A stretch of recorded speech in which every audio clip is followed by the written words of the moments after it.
Again, hello everybody. Next video for U.S. wars. I know it says Entrance of America down there. That was our last video. This is kind of going off from that. This video is going to be on the last battles of World War I. I'm not going to go over all of them, of course, nor can I go in as in-depth as I would like to, but I'll give you a good idea of just kind of how things wrap up at the end of World War I. So, with that being said, we'll move on. So, last video we talked about how the exit of Russia in World War I was a huge detriment to the Allies. But at the same time, you had the entrance of America in there, which was a huge boon to the Allies. Excuse me. And Germany's sitting there like, oh, man, we thought we had a break, but now we don't have a break. And you get what's called a race to the front, though. And the race to the front is referring to simply to this idea that you have all of these soldiers freed up from the Eastern Front that is no longer there anymore because Russia isn't there.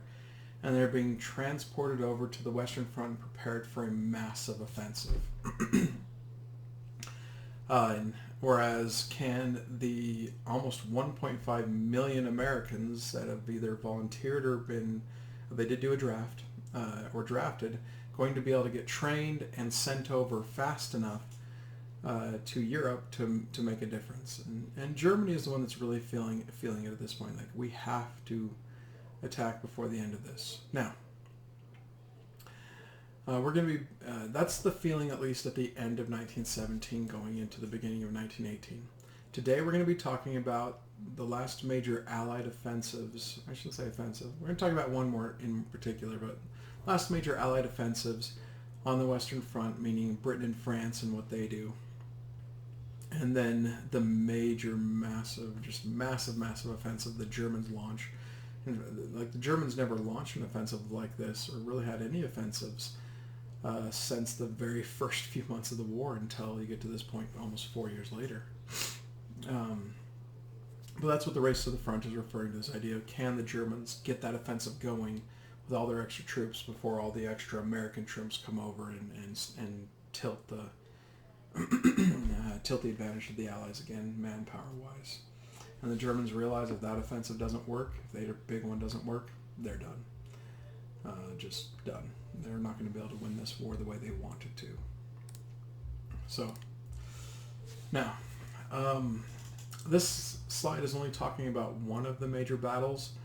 So I'll talk about this one first, and I'll talk about what the French do on the Western Front. So basically, 1914 saw, of course, the massive German offensive where they almost get to Paris and almost win. The Russians get beat back at Battle of Tannenberg, and then just kind of everything mellows out at that point.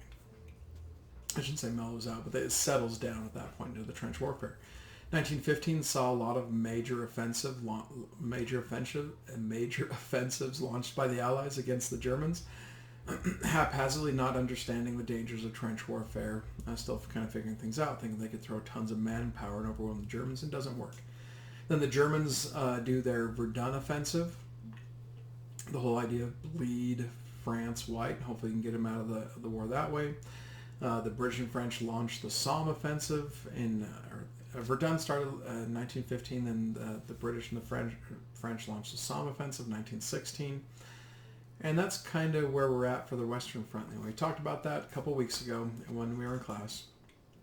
But that's where we're at this, at least on the Western Front. Now we're getting into the year 1917. In the year 1917, the Allies are feeling like they have it. This time they're going to be able to do stuff that's going to work. Because they actually did a couple things where they tried a couple tactics here and there, and they didn't do it in a full-scale invasion or attack type thing, but they seemed to work quite well. So they thought, we're going to get it this time. Just so happened that the British launched their major offensive. The overall name for it is called the Third Battle of Ypres. But as it says there, also the British know as the Hell of Passchendaele. So it's fought in and around an area called Passchendaele where you see a lot of the worst stuff happening. But it's still in the overall area of Ypres where trench warfare even started in the first place.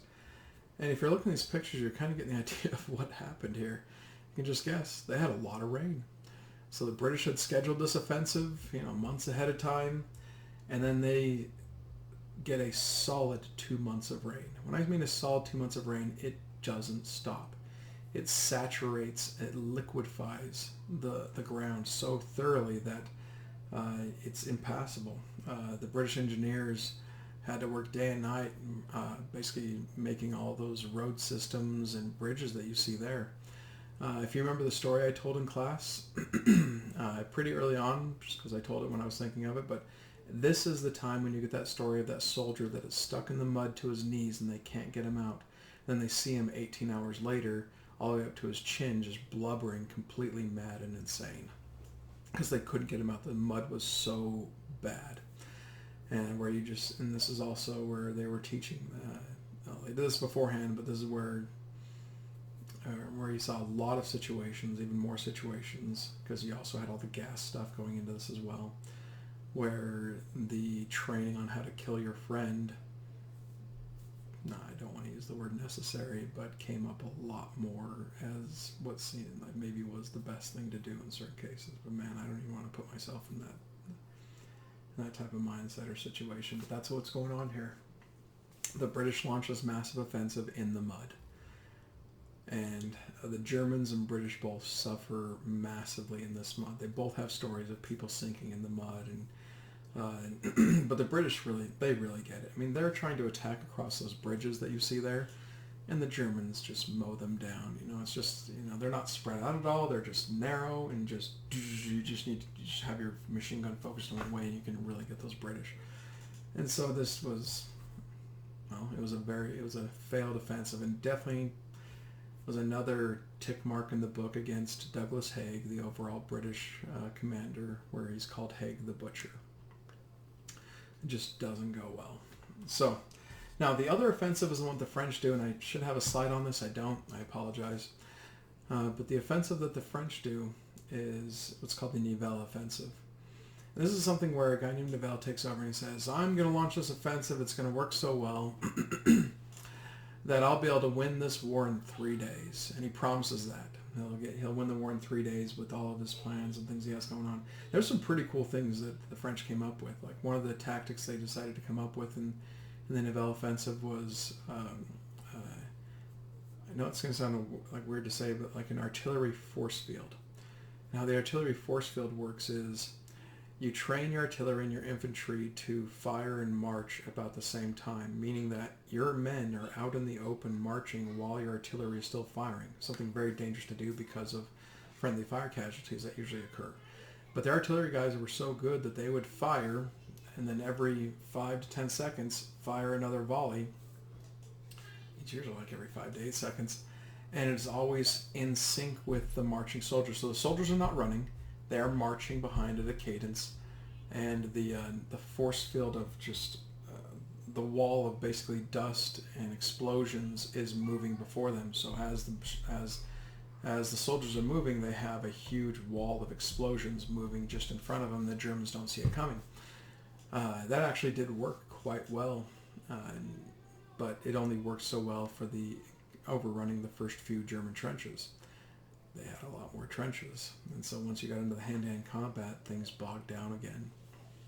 Basically, with all the tactics, that's not the only tactic, by the way, with all the tactics the French come up with that Nivelle has going, it was all destroyed in the beginning because the Germans learned of it. The Germans were able to learn of this offensive and all the things that were going to be used in it well ahead of time, and even had intelligence on what was going on even just 3 days before it was going to launch.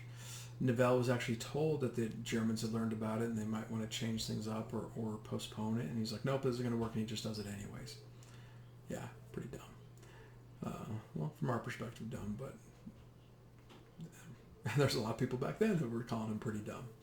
A lot of French get killed in those 3 days. And even though they don't take it in 3 days, he keeps this offensive going for 2 weeks until he finally just gets fired. The French government is like, you're done. You're just done. You're wasting French lives. You promised to be 3 days. It's not working. We're done. And after the Nivelle offensive, the French are ready to just, not throw in the towel, but they're like, we're done with attacking. We don't want to, we're not going to deal with that anymore. We'll let the Germans come at us. And they were settling in for years and years worth of this trench warfare. Germans realized they didn't have that much time, though. So that's where we get into this next part. So the map you're looking at there is the massive offensive that the Germans launched in the spring of 1918. Now, the name of the first offensive was called the Michael Offensive, but that was really the big push that worked really well in the beginning. And if you're looking, that looks a lot like the map I showed you of the German offensive in 1914. They get very close to Paris again. They get almost to the same parts again where they got in the first time around 4 years before. It seemed like they were going to win again, like they had all this momentum. And they had tons of stuff going into this, their own ideas of how to do this. And without too much explanation there, that like this is, I'll tell you one story that goes with this. I know I said I'd stay away from stories, but I'll tell you one story that goes with this one that I found a bit harrowing. I guess I shouldn't be showing that yet, but there you go for notes. And basically, there's a German guy. I listened to a podcast on this twice now. It was so good.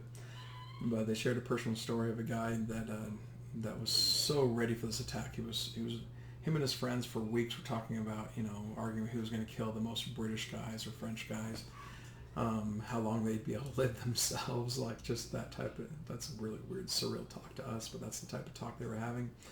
And they're just building themselves into a massive frenzy, what we'd call bloodlust.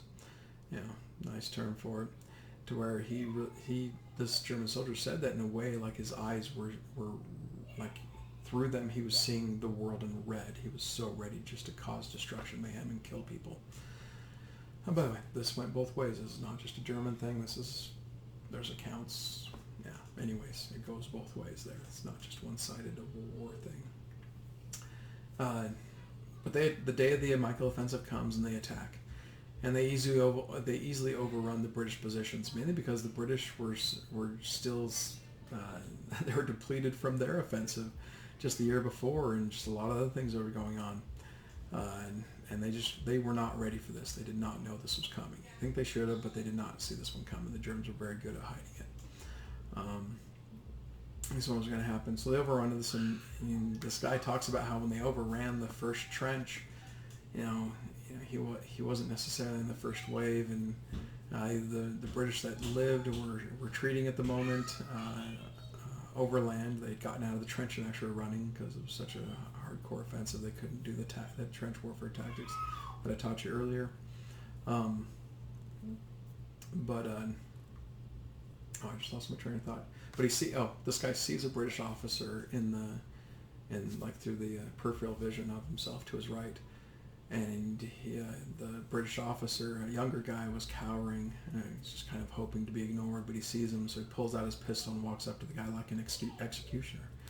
Like the British guy knows his death is coming. The German guy is so ready to kill him. This is what he's been talking about and raving about for so long. This is his chance to finally get these dirty British for all the things they've done, and friends of his they've killed and things like that. And puts his gun to the British guy's head, and the British guy just lifts up a picture out of his pocket, shows it to the German, and it happened to be what the German assumed to be his family, like a mom and a dad and some siblings in there, or it was like, I can't remember if it was his family, like mom and dad, or if it was like his wife and kids. One of the two. Either way, shows him a picture of his family, and it just, all the bloodlust just went straight out of the German guy. He's like, what am I doing? And the rest of the day, even though the Germans were marching off, he didn't have that bloodlust like he had before, where it was more of a somber thing. He was just kind of like, what are we doing? What is this war? This is all crap type thing. So it's an interesting story here, just to get more of the personal viewpoint, but that's a story within this major offensive you're looking here that just looks like lines and arrows on a map. So essentially the Germans attack and they're doing really well. The French actually give way. So one of the reasons why you see the Germans be able to push in so well is the French give way. Now this wasn't a give way like, got all the stereotypes like, the French just throw out the white flag and retreat. No.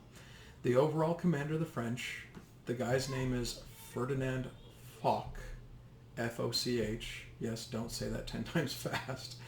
I'll just refer to him as the French commander from here on.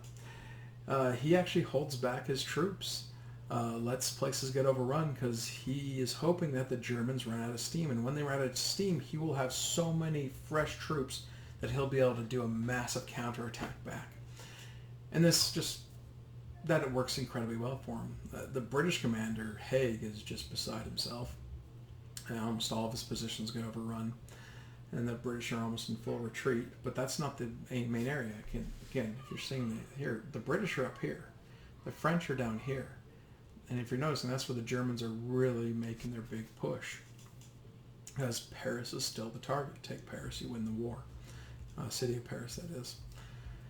So, basically the French are holding back, giving ground. The British just get overrun, and the Germans are overrunning everybody, and feeling like we're going to do it.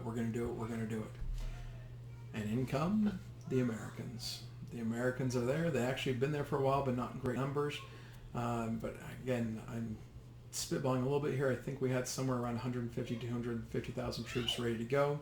The French did not trust us. They did not want us to throw us into frontline situations because of just how green we were, meaning fresh, just not understanding of the ideas of how war works. But they got put to the point where they had to. Like there were parts where the Germans were going to break through, as much as the French commander was holding back and thinking we're going to be able to do this. There were some parts that looked like they were going to give way. He wasn't going to be able to do his counterattack as well. They lost these areas, and he was forced to throw his Americans in there. And the Americans threw themselves in there. We lose a lot of guys because we throw ourselves in there and not knowing how things work as well. But this is where you get times where, like in the Marine Corps today, there's a famous saying, and I know I'm butchering this a bit, but if anybody has family in the Marines, like the French call a retreat while the Americans were just called up, and the Marine commander basically says, well, hell, we just got here, meaning we don't want to retreat now, we're going to keep fighting, and that's kind of become a mantra of the Marine Corps ever since. Now, we get to what's called the Second Battle of the Marne. This is where the Americans are really thrown into it. Now, we don't have American commanders. Our guys are used to fill in spots where you have a lot of empty spaces where a lot of French and British guys have gotten killed. So we're used to just kind of plug the holes, but still under French command and British command. I'm sorry if you're hearing my kids in the background. I'm filming this at home. I apologize. So maybe it's helping out with sound effects. Basically, they hold the line. Almost the exact spot where the Marne taxis and Gallieni and the BF exploit that gap in 1914. The Americans helped the French stop the Germans on almost that same spot in 1918. And this was the end of the German offensive. They just lost all steam. They lost too many guys. They're never going to be able to attack again, and they go straight back to defensives. So, Second Battle of the Marne, explain there again, but more so what I want to explain just really quickly, this will be the last thing I go over, is the Argonne Offensive. This is where the Americans are like, okay, we helped plug the hole, but we really don't want to be under French and British commanders. So, the overall American commander, a guy named John Pershing, nicknamed Blackjack Pershing, is able to make it so that all the Americans are actually in their own unit now. They get their own section on the Western Front. It's more on the southern side, so south of Verdun, where they get it in an area known as the Argonne Forest. And it turns out that it was seen as an opportunity if they could push the Germans out of the Argonne Forest and especially take a city called Metz, which is a major supply depot city, or where supply trains would come through to get to the German soldiers on the Western Front to give them their supplies. They could take that. They would force the entire German army all the German armies to go back to Germany because they wouldn't be able to be supplied. So we launched a major attack in there, and this is actually where I like to show a movie. A movie done by A&E, made-for-TV movie, but incredibly good, called Lost Battalion, that tells a true story of how essentially we were able to win that battle, at least do very well, because there was a battalion that got of about 500, 800 men. They get so far into the forest behind German lines that they actually are able to make it so the other attacking American and French are able to break through in other areas because the Germans had to focus on these guys so much. And it was a pretty harrowing thing. They lose a lot of their people, but they hold on. They just don't surrender. I know those things that's gone down in American military history of just like, we're going to win this no matter the cost type thing. So, anyways, I'll let you look that up if you want to look at the Argonne Offensive. I apologize, I don't have more helps there. There's usually where we look at the books, and I have some video clips in the movie that we watched to go along with it. So, essentially, I'm about 2 to 3 days worth of class periods. I just explained there in about 2 minutes. So, Now, we're not going to get to this point. We're going to do this in the next video, how the war ends up. So at this point, we're just going to end it here. This was just all of the major last offenses of World War One, just where every army, each side is just throwing everything they have into it, and you just see a lot of lives lost. Yes, this whole war is a lot of lives lost, but percentage-wise, like 1918 is a year where you see a lot of the men lost. Yes, Verdun was bad. Yes, Somme was bad. Yes, Passchendaele was bad. But the Michael Offensive and the other things that happened in 1918 arguably were much worse. Anyways, I'll leave it at that, and you'll just have one more video from World War One, then we'll be done, and we'll be moving into World War Two.